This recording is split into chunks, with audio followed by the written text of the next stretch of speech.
I'm going to be talking about Marketing 201, capturing the e-commerce opportunity.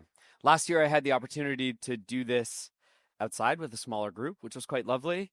Uh, this time, we decided to put everyone on the same track, given that we are dealing with practice leaders, whether partners, founders, department heads. So we thought that the content would be relevant for everyone.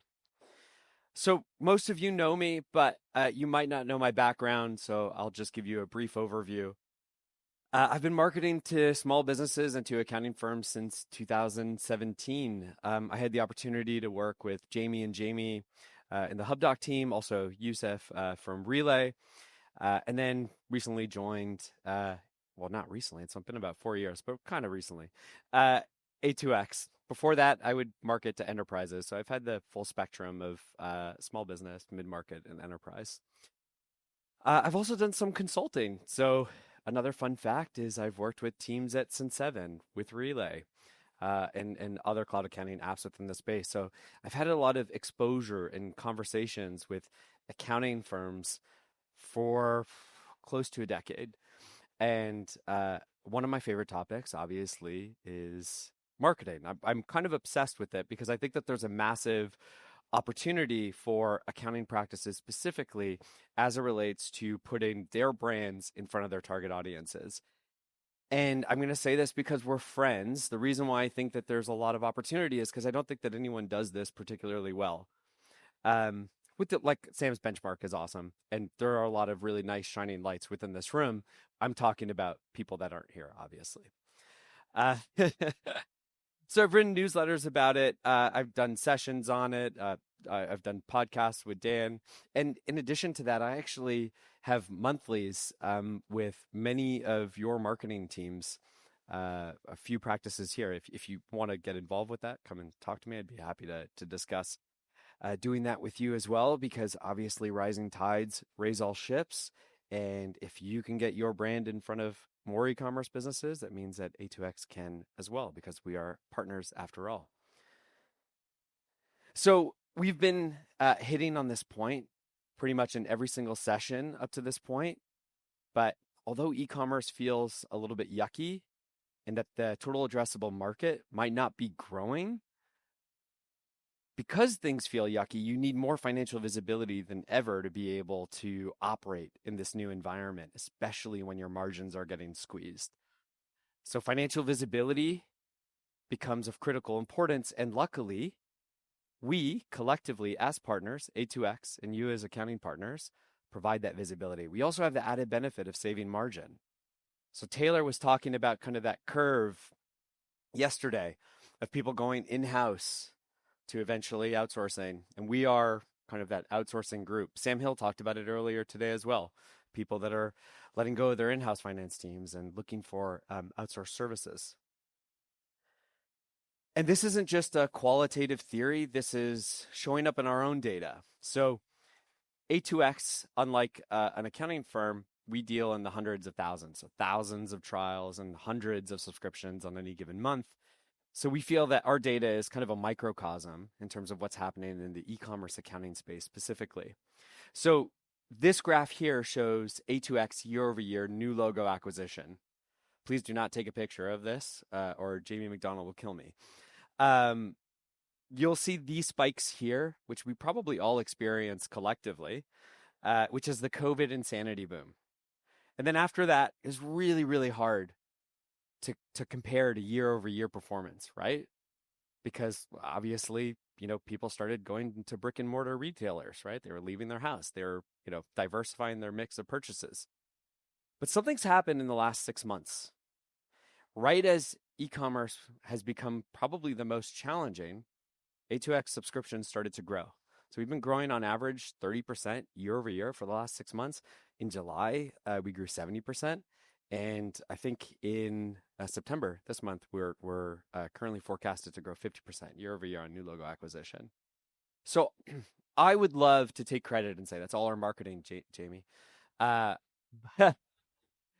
but I can't tell you what you know switch we flipped at that given point in time. I actually think that it's a microcosm of what's happening in the market, and we're seeing that and more data than just our own. Like just this is publicly available search data. So you can go into Google Keyword Planner, put in any combination of keywords to find out how many people are looking for the keywords in our category, whether it's a Shopify bookkeeper or Amazon accountant or Shopify accounting firm. And this is just a very small example. This is only keyword research for Shopify accountant or bookkeeper or e-commerce accountants. And as you can see, year over year, traffic continues to grow. There are more people looking for accounting firms than ever before, especially in this space. Now, I don't want to minimize the fact that competition has increased, making it more challenging to show up here and to get this traffic. But the point that I'm trying to make is that there is more traffic. So the narrative at Camp is that although total addressable market is not growing, there are more people that are currently in market to buy, which is showing up in A2X's data and showing up in publicly available data as well. Now, this is serendipitous, not coordinated with David Leary and Blake Oliver in the accounting podcast, but just a few days ago, they were providing commentary specifically as it relates to practices that niche in a particular area. This is TaxDome research that was recently released. There's some data in here that's not going to surprise anyone, which is 57% of small businesses found their accountants through referrals, right? So like the rest of this session, we're not necessarily going to talk about referrals, but we are going to talk about the things that do influence referrals. But the piece that's also really interesting, and I'm not necessarily making a case on why you should invest more in marketing, I'm making a case why e-commerce is lucrative, is the data suggests that businesses are willing to pay up to 25% more for industry-specific expertise. Very likely one of the motivating factors for why we are all in e-commerce accounting, right? Okay, so by show of hands, have I convinced you to invest more in marketing? Yes. Okay. Some people, not yet. I will continue to convince you because the rest of this presentation is going to showcase that there are very small things that we could do as practice leaders to really move the needle for our firms and to also help manage our teams who are responsible for marketing. All right. So together, let's flip this switch. Shit. Why? Why isn't it working?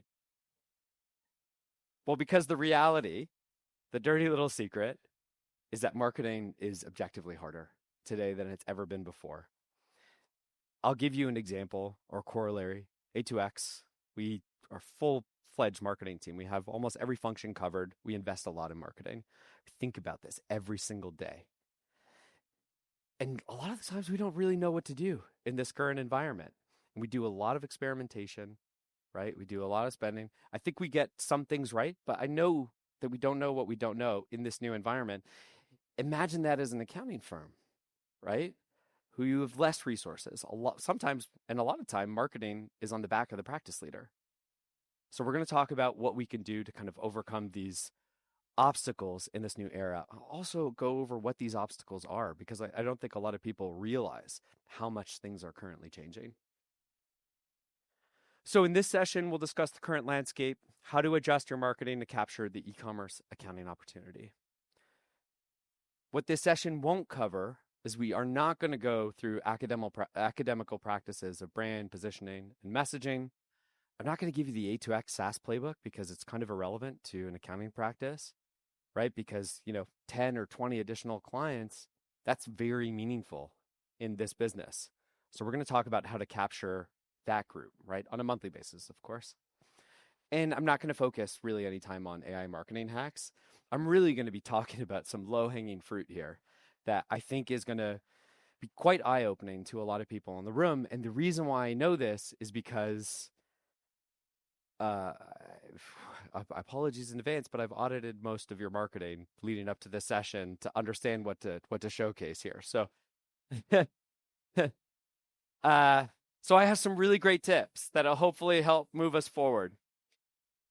What this session will cover is we're going to talk about why marketing is getting harder. I'm going to provide tactical tips for practice leaders, the people in this room that may or may not be responsible for marketing, because we all have a part to play in moving our practices forward. And then how much to invest in growth. That's a big question that accounting practices typically have, is like, how much money should I be putting into this engine? And we're going to talk about that and how to calculate that. And then if we have time, we're going to go into a quick Q&A. Okay, so I'm going to take you back to a simpler time. 2010s, 2023. Marketing was a lot easier in this era. I'm not going to say that it was easy, but it was significantly more predictable. So back in this wonderful era, there was an average playbook, and this is probably going to be reflected in every practice here. You build your website, you list on some directories, whether the A2X directory, Pro Advisor directory. Most of you have targeted some keywords. You wrote some content. Like if I go to most of the sites here, there is some blog content. People have done some experimentation here, and some have achieved some level of success, traffic generated to their site through those activities. You'd capture and send emails. Some of you had newsletters, right? Post on social, probably not necessarily as consistently as we want to, but we'd do it, we'd try, and then we'd get referrals, right? Like this would be the foundational pieces that we needed to get new clients. And then if you were more advanced, right, and you wanted to take it up a level, you had some practices that would invest heavily in videos. Ledger Gurus is a perfect example of this. They have a YouTube channel that has probably collectively generated millions of views, like hundreds of thousands to millions of views, which is amazing. Some might experiment a little bit on ads. I know that the Bookkeeper 360 team has done this in the past. And then there are folks, I think that our Australian contingency is actually really good at this, would attend industry events or hold their own. And that was kind of the more advanced playbook in the old era. And the cool thing about the old era that AI has completely disrupted is that trust was like totally implied. If somebody landed on an e-commerce accounting website, they would think to themselves, that's probably an e-commerce accountant, right? Whereas today, the barriers to creating these types of websites or content or so on and so forth is so low, and trust is unfortunately no longer implied, right? It must be earned. And we will talk about that and how important that is in this new era. And then from an investment standpoint, you likely, very likely, fall within one of these three categories, or you have fallen within one of these three categories. A small firm would typically be spending 1 to 3% of their revenue, right? And although that might feel high for some, you have to calculate your time as a practice leader and the time in which you invest in your marketing. That falls into the 1 to 3%. And then your tactics were the ones that I talked about within the playbook. A mid-sized firm, one that needed an always-on marketing engine to potentially replace churn and add some slight growth, would invest 3 to 7%. This is where you might start to have a growth team, 1 or 2 people. Maybe you would outsource. You'd have a consultant or an agency helping you. This is when you'd start to invest in content, emails, partner distribution, sales. Then a large firm would spend 7% or more, right, on ads, industry events, outbound. By the end of this presentation, I'm gonna talk about how you should calculate this, how much to invest, and what to invest in at the highest of levels on what to invest in, because we're going to really get into the tactics on what practice leaders in this room can do today. Okay, so fast forward. By the way, most of these images are AI generated, which is kind of cool. That's my only AI hack. Marketing today just feels harder. This really started to escalate in 2024. So this is a Wayne Richard replica. Wayne Richard, if you haven't met him, he's from Bee Ninjas. I literally uploaded one of his pictures and I said, can you create a replica for me? And one of the reasons why is Wayne actually has said 1 or 2 of these things to me. But the point is, most of you have said a lot of these things to me, we're getting less clicks on the website and blog. So if you look at your website traffic details, you're probably seeing it go down. We'll talk about that in a little bit. Email is harder. Less people are opening and clicking through. My social posts don't get reach. And when they do, it's to other accountants. I feel like this one is really relevant to a lot of the people in the room. And we'll talk about how to overcome that. We're getting less leads and we don't know where to focus. I could literally do a whole day session and workshop on each of these individual topics. And there are significantly more, but these are kind of the 4 most recurring themes. I'm going to focus on 2. The website traffic problem, because I think it also contributes to the trust problem. And I'm going to focus on social because I feel really strongly about social. I'll get into it in just a little bit. Okay, so it's funny, right? When people talk about, especially in the round tables or most conversations, where are you getting the most value from artificial intelligence? Who here would have said marketing? I want to see a show of hands, and I know that there are many of you. Guess what? Marketing's the problem. I mean, sorry, AI is marketing is not the marketing is a solution. AI is the problem. AI has made it easier to produce everything, but harder to trust anything. And we all experience this in our day-to-day lives, and yet we use it to scale our marketing because we think, oh no, but our audience, they're not going to notice. Even though we notice. We see the M dashes. We see the bolded text. We see the, relatively consistent themes and narratives. And yet we think that our clients aren't going to realize this. Unfortunately, that's not true. Buyers are more skeptical than ever before, and it's reshaping every single marketing channel.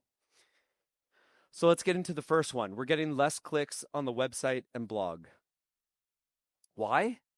It's because of the AI content tsunami. It's because with the push of a button, every single person in this room can create 1,000 blog posts, post it to their website. Boom.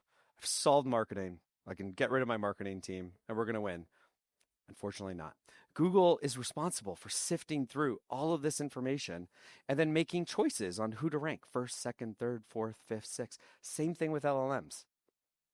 What are they doing to try to adjust? Well, they're trying to bypass the problem in totality by providing AI overviews. I guarantee every single person in this room who's done a Google search recently has gotten an answer to their question through an AI overview without ever having to click on a site, and this is happening more and more by the day. Because this is happening, Google is trying to squeeze as much juice as possible out of this rock by surfacing ads, forcing you to pay for ads if you want to show up at the top, which is really tough to do in a highly competitive market with other venture-backed accounting firms servicing e-commerce. And the last thing that they're doing, which is, in my opinion, the most annoying, is that they are doubling down on trusted sources, even though those trusted sources create really crappy content, very likely AI-driven content. And I'll show you what that means when I say trusted sources in just a bit. So what is happening in our data is that because of this, we're seeing a separation between two key metrics. So I'm just going to give an overview. If you haven't ever seen this, this is called Google Search Console. Every single one of your websites have this, whether you've logged into it or not.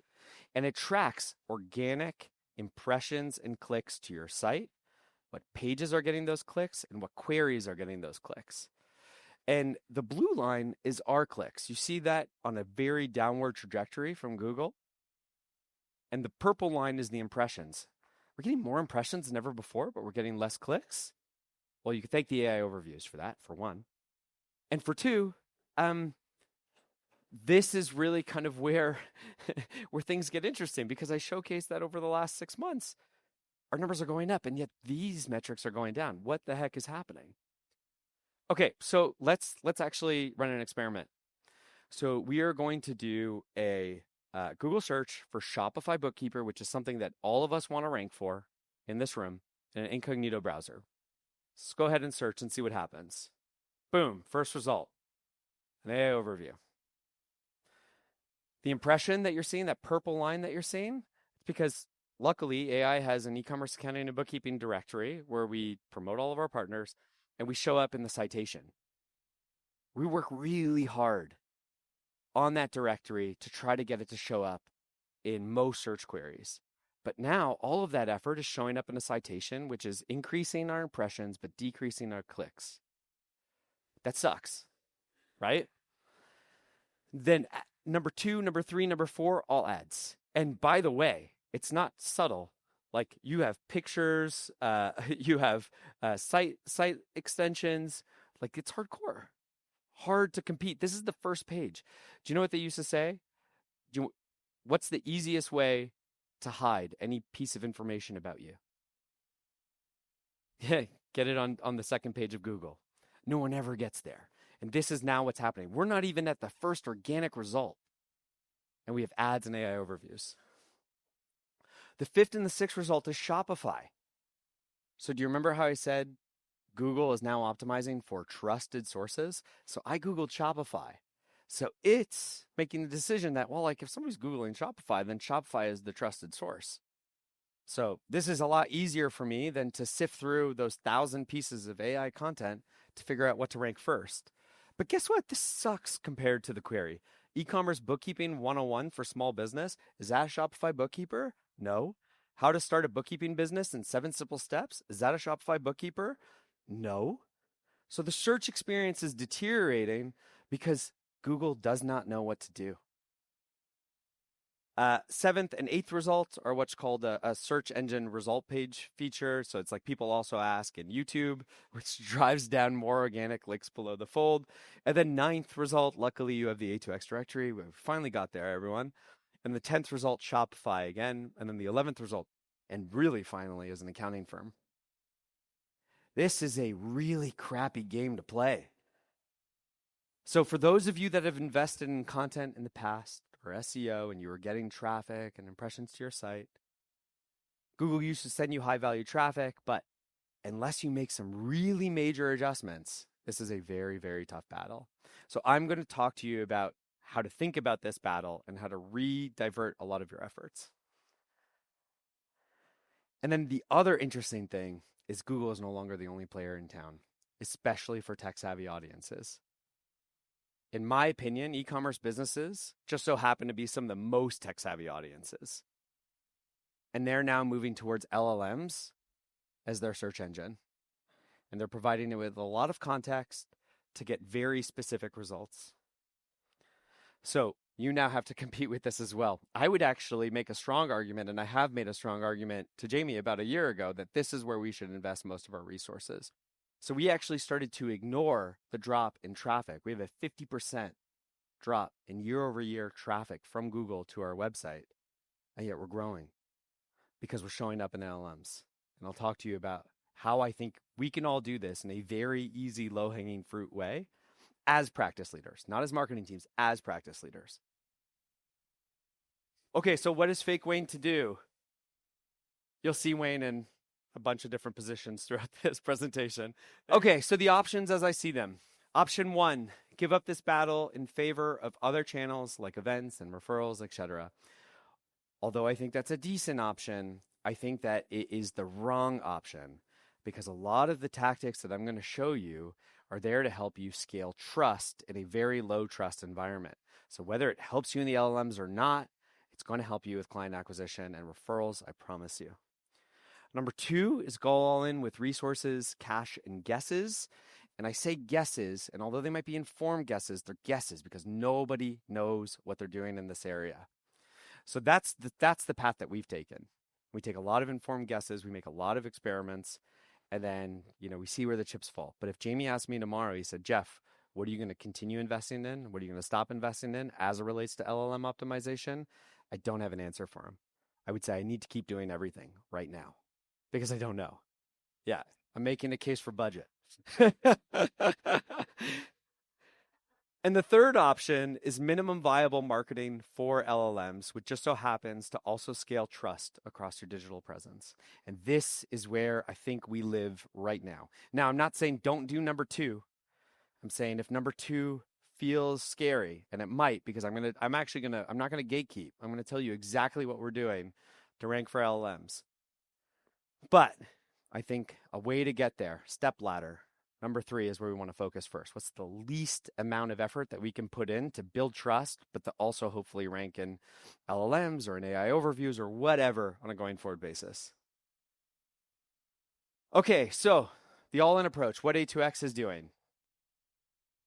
Conceptually, the way that LLMs work as it relates to marketing and providing results that we care about is that it scrapes information from everywhere, a multitude of different sources, whether that's your website, whether it's third-party directories, whether it's Reddit communities, like pretty much anything that is online. It is scraping the information to try to come to a conclusion or to an assessment in terms of what the best generative response might be to a user's query.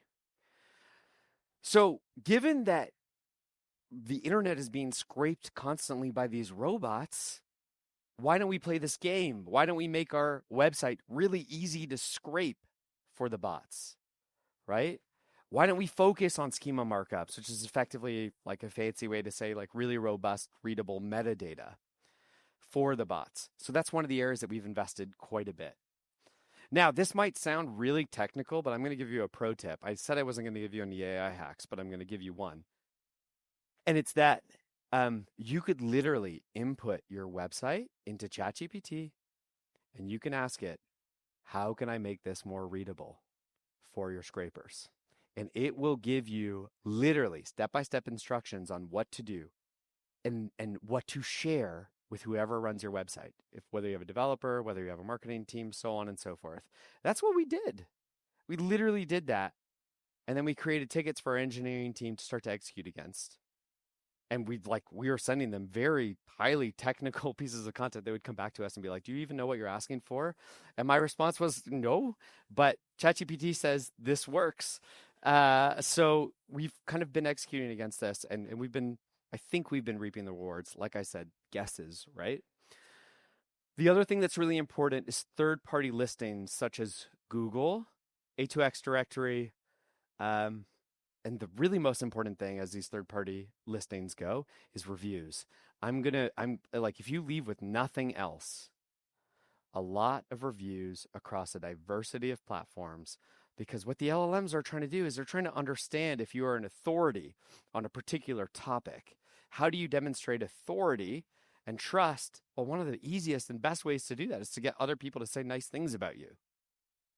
And most of us here, unfortunately, this comes hand in hand with the audit, are heavily, heavily under-resourced and under-optimized in this area.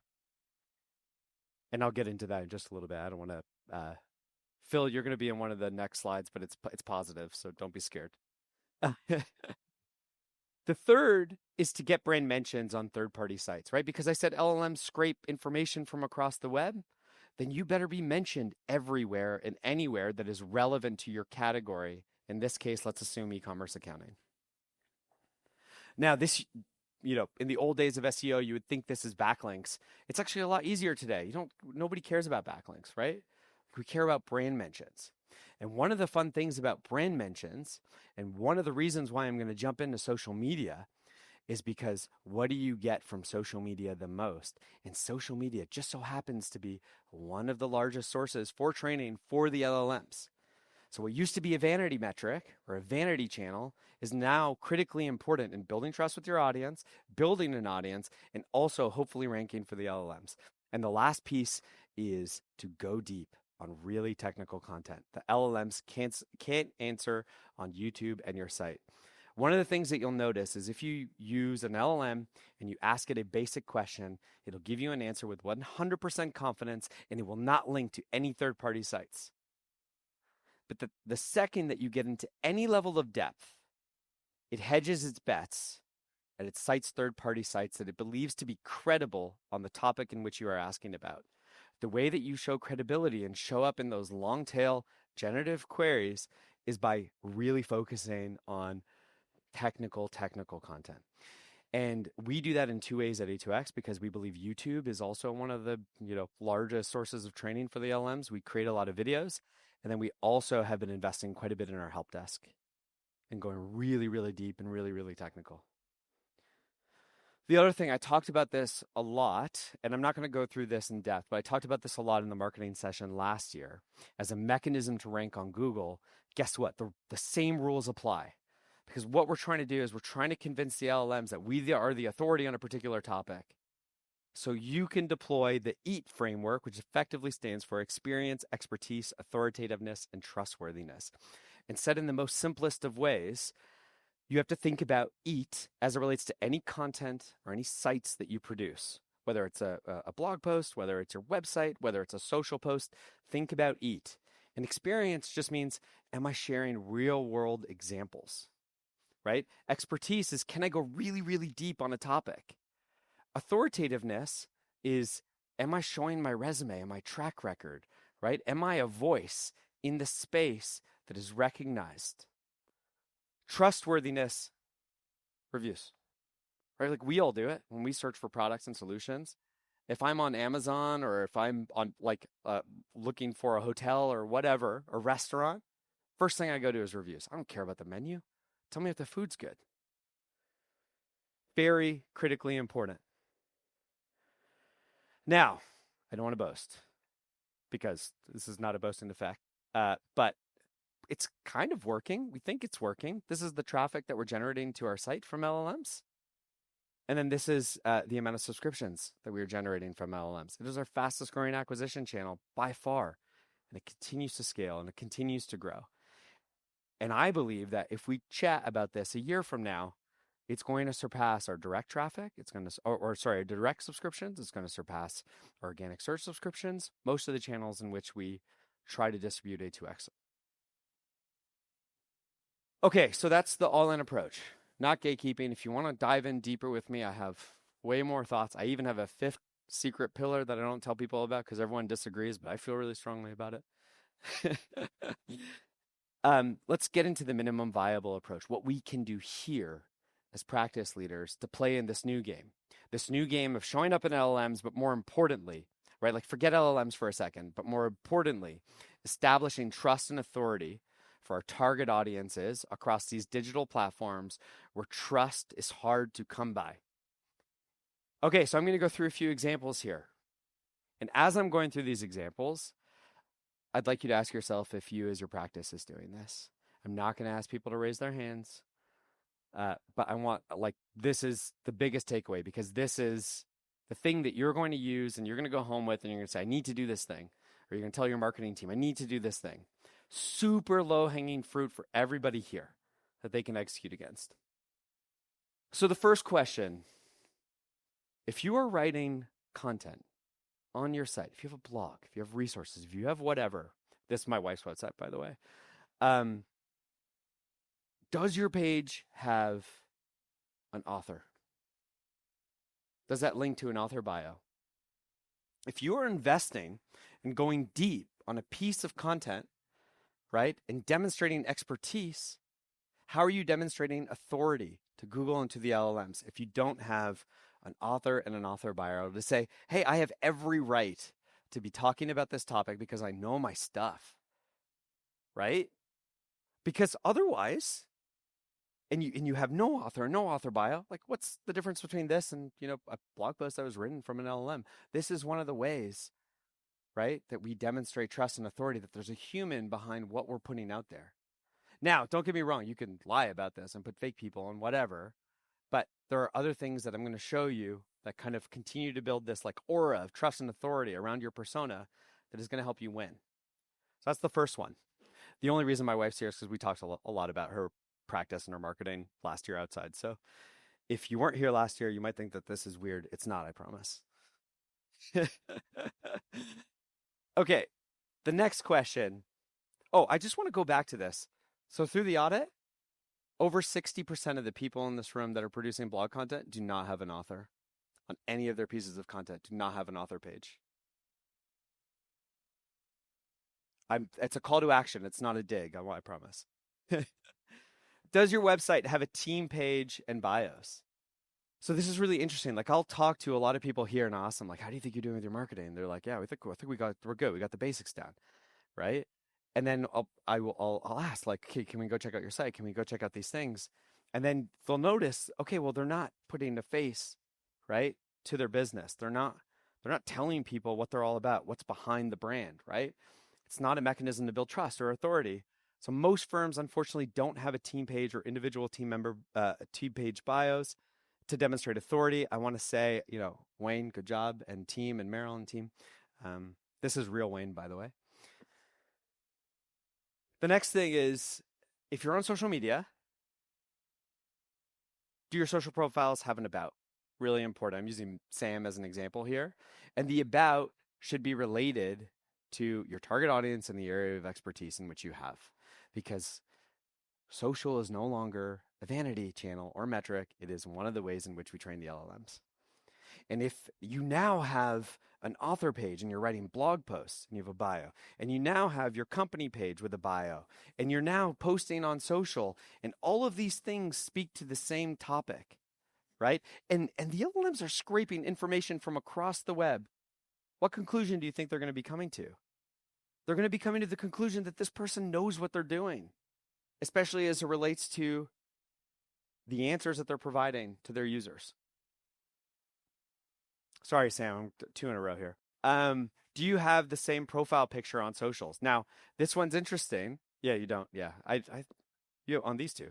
But anywhere in which you talk about the topic in which you're trying to demonstrate expertise, you need to be creating something that's called brand recall, right? And having the same picture across all of these channels means that your audience, as you continue to build it, knows what you're all about.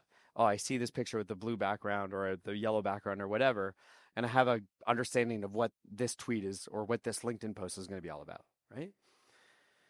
Okay, this is the one I'm going to outserve. Good job. You got reviews.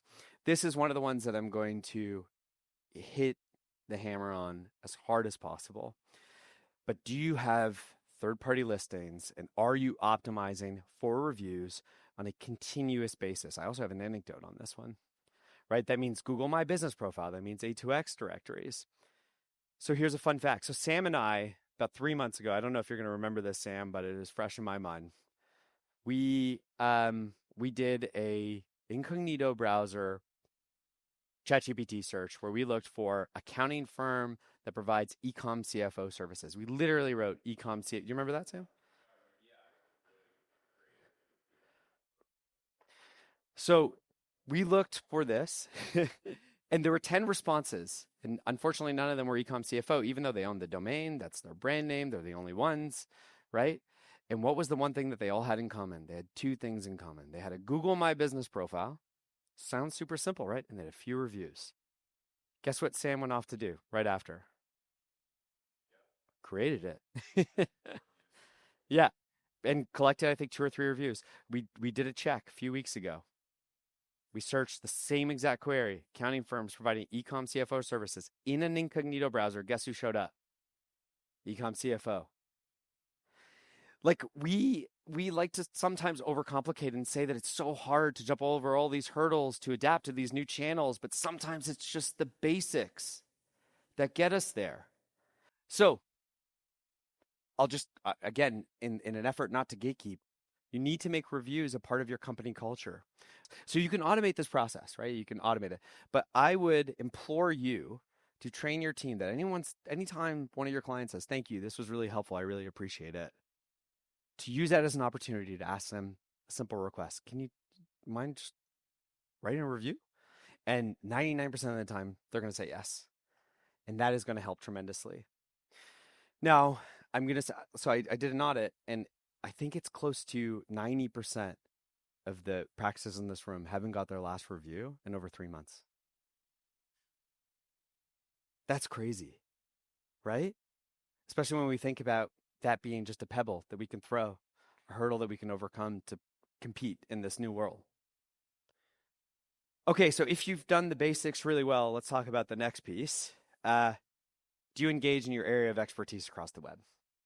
So Reddit, like I've heard a lot of people talk about Reddit and I need a Reddit strategy. I think that's right. Like engage in Reddit, right? But get those basics sorted first, right? Get the authority and the trust engine sorted, and then jump on Reddit and demonstrate your authority on Reddit and other third-party communities that the LLM scrape. Social, which we're going to get into a little bit, but social, critically important. Content, still think it's really important, very expensive to run, especially if you want to do it well, right?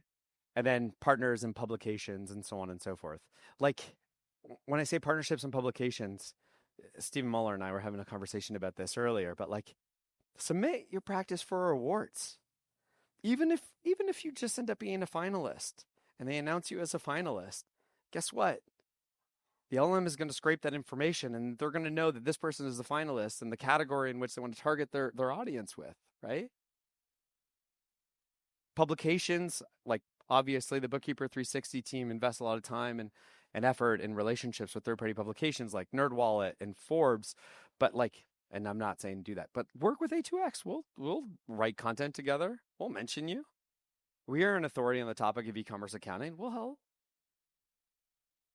So the conclusion here is LLMs scrape information from across the web to learn and draw conclusions. That's why you need to present a consistent narrative across all your digital platforms And it has the added benefit of also building trust with your target audience in a world that trust is hard to come by. Okay, now to the other one.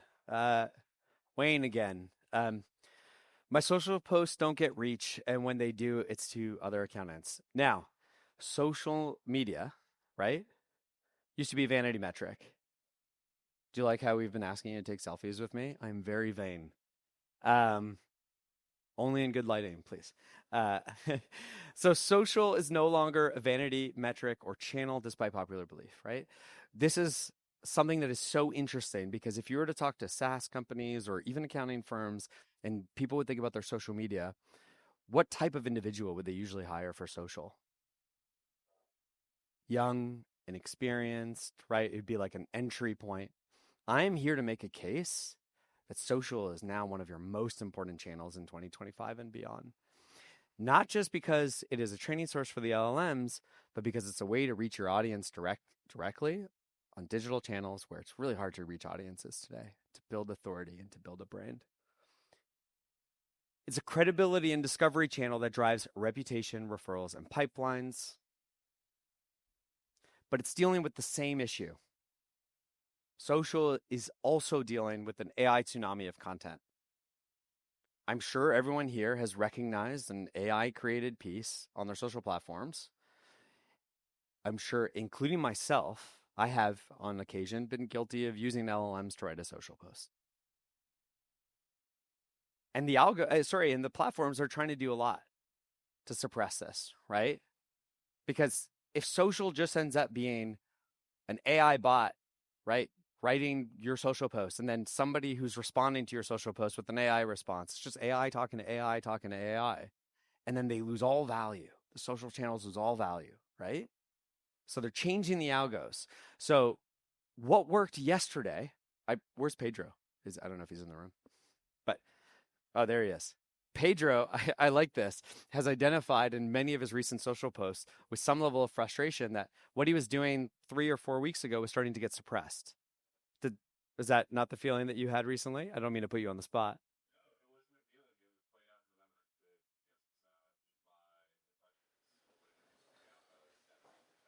Yeah.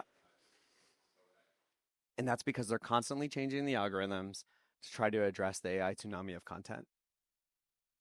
Like Google, they're putting an emphasis on ads. They're saying, oh, if you do want to show up and you do want these impressions, you got to pay me. This is especially true for the question of should I be building a reputation on my personal account or should I be doing it on my company account? Do it on your personal account 10 times out of 10. Because if you're trying to do it on your company account, they will suppress your reach, they will suppress your impressions because they want you to pay, right? Also, doing it from your personal account has an added benefit of putting a human behind the brand and then also creating this aura of authority and trust. And then this isn't as it relates to the platforms, but as audiences, as I've been mentioning throughout this presentation, we can smell AI content. This is what I continue to find pretty interesting is that like we as ourselves, we don't like to engage or read or anything as it relates to AI content, and yet we produce a lot of it, thinking that it's going to go over the heads of our audiences. It won't. It doesn't. It can be helpful. I want to be clear. It can definitely be helpful, but it can't be the essence of what you're putting out there. Okay, so what is Fake Wayne to do in this case scenario? So the first question, this is kind of, I've been very tactical, but I'll get a little bit strategic here, is find out where your audiences are. We have an assumption that it's a combination of LinkedIn, Twitter, and TikTok, right? Pardon me? Instagram is really hard from a business context. Like the reason why we think TikTok is really interesting is because they are making reach plentiful. If you do a really good job of creating high quality content and trying to target your audience and being persistent and consistent and eventually getting a breakout, e-commerce sellers are on TikTok quite a bit because they're trying to reach their audiences on TikTok. Twitter, there is, I would argue, the most healthy DTC direct to consumer community on Twitter where they're engaging with one another on a regular basis. My only argument for this would be that it could be a little bit small. And I do think that LinkedIn has a really part to play, especially as you start to go up market, right? If you are working with E-commerce businesses that are a little bit larger, they tend to find themselves on LinkedIn. I would say all, like many of the smaller ones, likely find themselves on Twitter. So pick your path. But we're going to use LinkedIn in a lot of these examples because I see that that's where a lot of people are investing here, and I want to celebrate those investments, and I want to help amplify those investments. Focus on distribution and networking as much as content. So Sam said this in his fireside chat that just because you create a piece of content doesn't mean people are going to read it, right? And I think that's one of the issues that a lot of people have when they use social media is they think I'm going to like spend all this time and effort creating these banger pieces of content or this banger post or this video or whatever, but they haven't focused on distribution in their audience. And then when it falls flat, they get disappointed because they think that the algorithm is going to do the work. Unfortunately, that's not the reality. The algorithm needs training in and of itself. The third, which is really, really hard because it takes a lot of time and investment, is to post with consistency, relevancy, and authenticity. And then the last one is just to engage, right? Like if all you're doing is posting, like LinkedIn isn't really learning that much other than you really like to post, right? Like you need to be engaging with your target audience to show it like, oh, this person is in e-commerce accounting. They engage with e-commerce businesses. And the more you do it, the more they're going to try to surface your content to that audience on a going forward basis. I also want to focus on when they do, it's to other accountants. And I want to tell you why we think this is happening and how to overcome it. Okay, so 2 influencers in the space. By show of hands, who here knows either Jason Stats or Blake Oliver? Cool. What do you all have in common? You're accountants, or you're in accounting, or you're in bookkeeping, right? You're in the same space. And when these guys who are awesome at social, they create really great content, and I don't want to take anything away from that, but when they say follow my playbook, you could do this too. They're it's a rigged deck. It's a rigged game because LinkedIn, as an example, is surfacing there. It's effectively trying to understand where you're going to have the most relevancy. If you're an accountant, they believe that you're going to have the most relevancy to the other accountants, right? For the rest of us, as accountants targeting e-commerce, or in my case, as somebody in software targeting accountants, we're at a disadvantage.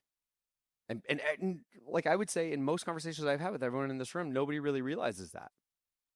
Why are accountants engaging with my content even though it's about e-commerce? It's because of this, because you're an accountant. And the reason why, and by the way, like you can use ChatGPT, you can check out LinkedIn terms of service. What I'm saying isn't just like a qualitative assumption. They literally say that they do this because they don't want the platform to feel like it's one person in one industry trying to sell to another person in another industry, right? Make it a sales platform. They want to try to create that relevancy so that people come back and engage with their peers, right? So let's run an experiment. Did anyone see this LinkedIn post that I had where it said, weird ask, are you aware of A2X? A simple thumbs up. Yeah, a few of you. I know many of you like the post in this room. So I got 109 likes, I think like quite a few thousand impressions, which was great, right? Like this post should 100% reach accountants and bookkeepers. Super simple ask. I also just so happen to have like a big network of accountants amassed since like 2017 working at HubDoc. But guess what happened here? Who is LinkedIn trying to optimize my content for? Software development. I was getting like no engagement. And if I was getting engagement, it was from other software development people. That's a bummer, right? But I was really happy when this happened because it was validating my assumption. So I could show it to all of you, which was cool. Luckily, I've been spending a tremendous amount of time and effort since 2017 to have over 1,000, I would say, authentic connections. Like I know, or I have met most of the accountants in my network, with the exception of some few, because I am going to show you one AI hack. So as a result, I eventually reached escape velocity, and then LinkedIn stopped surfacing it to my target audience, which they assumed was software development, and it started getting to the right audience, which was senior accounting professionals in firms from 11 to 50 employees. 109 likes, by the way. This isn't early. This is at the end of the experiment. I could not have drawn this up any better. This is my target audience to a T. Okay, so the question is, how do we build a network of e-commerce business owners? Or whatever, it doesn't matter, right? Like change e-commerce with any other industry, the same rules apply. The first thing you're going to do sounds really simple, but find and connect with them. Pro tips, you can start with e-commerce influencers. There are many of them. Taylor Holiday is a really great example. Look at the people that are following him. Look at the people that engage with his content. Start to add those folks. Focus on the ones where you have connections in common, because the success rate of getting an accepted connection request is significantly higher if you have people in common. You can use a VA for this. You can use an AI agent for this at your own peril, because it totally goes against LinkedIn's terms of service, or any of the social platforms' terms of service. I'll show you. I ran an experiment with this. It's a little sketchy, but I'll show you the video after. And then, as I mentioned earlier, engage with their content. Train the algos to know that, hey, I want to be in the space. I am relevant to the space. Engaging isn't just a way to train the algo, but it's also a way to reach your audience and to start to get people to add you, because you're demonstrating authority on these social platforms. And then another one is you can cull non-e-commerce contacts from your list of connections for density. A lot of us have these lists of followers on all of our social platforms that are quite eclectic. People that we haven't spoken to in a bajillion years and that we don't really care to see in our social feeds, yet they're there and they're training the algorithm that these are the people that I engage with. You can remove them. Have a VA do it. Well, no, maybe not, but you probably want to do that yourself. But you can remove them so you can create a higher density of the people that are within your target audiences in your contact list. All of these things trains the algorithm on relevancy, on telling it, I am relevant as it relates to e-commerce accounting. And again, I'm going to hit this on the head again, but it also has the added benefit of training the LLMs who are scraping this information as well. Okay, how to build an you like that? Wayne seems surprised. This is the AI agent that I used to start to build my cloud accounting network. So I built an AI agent. I prompted an agent, and I told it, I let it log into my LinkedIn account, and I told it to target cloud accounting, cloud accountants and bookkeepers, and folks that had connections in common. And this is it, actually. Like, this is the ChatGPT agent, literally sifting through my LinkedIn. You can see it thinking, right? And then it eventually clicks on, you saw that there was connection in common. Boom, sees that there's connections in commons, telling me that those people are. And I just tell it, yeah, going forward, don't ask me again, add these people. Cindy, I see you recording. Do not send this to LinkedIn. There you go. Right? So like I would argue maybe do a VA for this, because you don't want to go against T's and C's, but it's easier than we make it out to be, right? It's like, it's not a boulder, it's a pebble that really, really helps us in this new world.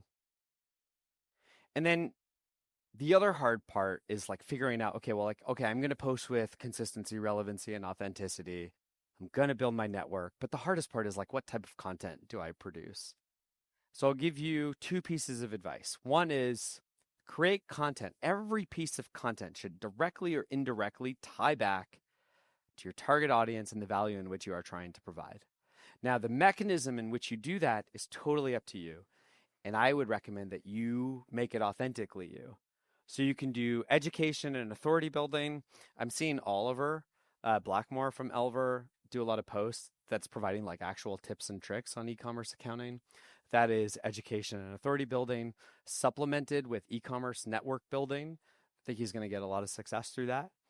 You can do industry commentary and insights. That's effectively how Blake Oliver kind of grew to 60,000 contacts. Like he'll take publications and he'll provide commentary and maybe a spicy take from time to time. And it really does. Like, I think he's had a few viral posts doing exactly that had over 1 million impressions, right? Customer stories, reviews. Now that you're starting to get the review engine going, well, you can actually use this as a mechanism to post on social, right? And train the algorithms, build trust, and then train the LLMs.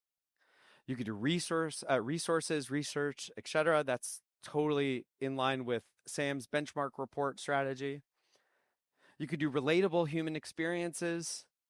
That I think Pedro falls into really well, where he'll talk about things that happen to his life, but how they relate to DTC founders and owners. You could do community partnerships. That's my bag, right? Like what's interesting is I'll go to events and people will recognize me that I haven't met before and they'll say like, you're Jeff, like you're an expert in e-commerce accounting. I know significantly less than all of you about e-commerce accounting. The only thing I do is I post when I'm at an event. Like you probably all have seen a random selfie of me at an event because I'm very vain. Um, and that has built a reputation. So just pick whatever is most authentically you. Don't you could do a few of these, you could do one or two of these, but that's actually what's going to help you kind of get the engine going and start posting with consistency. Now, if you're asking about cadence, the cadence on LinkedIn recommended is 2 to 4 times a week. Some people might ask me like, what time of day should I do it? I don't like, to be honest with you, like in this, the algo is changing so much. It used to be 9 a.m. on a Tuesday, but then everyone learned that it was 9 a.m. on a Tuesday, and then everyone started posting at 9 a.m. on a Tuesday, and then nobody got any reach. So I'd say time of day doesn't really matter, but you want to get into a 2 to 4 week cadence. Twitter, because the content is so short form and ephemeral, kind of want to be engaging every single day if you're going to choose that as your platform. And then TikTok is about 2 to 4 times a week, which is what's known to have been successful. Now, in my personal life, I actually know people that have built massive audiences on some of these channels. Like if you TikTok as an example. So my wife is a law firm owner. She has a friend who's also a law firm owner, same size. And my wife's client acquisition comes from search and hers comes from TikTok in totality. And she goes viral on TikTok constantly. And I will send you the link to her TikTok. It's fine. The content's fine, right? But what she did, which I'm very impressed by, she was persistent. She posts 2 to 4 times a week for like a year. And if you look at the first 6 months, she got like 100 views on one, 200 on the other, like really nothing. Then all of a sudden, 6 months in, she had a breakout post that got like 60,000 views. And then from there, her floor kept getting higher and higher and higher. And now every 2 weeks, she'll post something that gets hundreds of thousands of impressions, and it'll drive a tremendous amount of traffic to her site. So when I say keep at it, right? That's what I mean. This is a tough game because it can hurt our egos, right? Because we've come accustomed to the endorphins of likes and shares and comments. And unfortunately, when we're kind of engaging this in business, it can be tough in the early days as we're building our network and we're building our authority. But keep at it. That's the key. And then here's an example. Post content that demonstrates authority and builds trust. Well, one of the ways that you could do that is by posting about Camp A2X, because you are in a room rubbing shoulders with other e-commerce accounting experts. This is actually a perfect example of the type of content that's easy to produce, easy to post, but demonstrates authority because it showcases that you are amongst your peers and the people that know their stuff about this topic. So great job to everyone who's done this. And if you haven't already, if you have, I'll give you a sticker. And if you haven't, I'll also give you a sticker. Okay, so the last question is how much to invest before we hop off. And how much time do we have left? Or did I go over? Now, whether you have a team or not, I do want to say that if you're a practice leader investing in marketing, just calculate the value of that time and bake it into that 3 to 7%. Very important. I'm going to send you this calculator. It's a live calculator in terms of how to think about this and actually put a number to how much to invest. But effectively, it just has a bunch of different inputs and outputs that'll give you a dollar amount. And you'll all get that in the Camp A2X channel. So you'll just put in your starting revenue and what your objectives are and what your margins are. Make sure to copy, or else we'll be creating a benchmark report for everyone in this room. Yeah, exactly. Yeah. But I'll send this after the session. Cool. So without further ado, I think that's the end, and open up the floor to questions.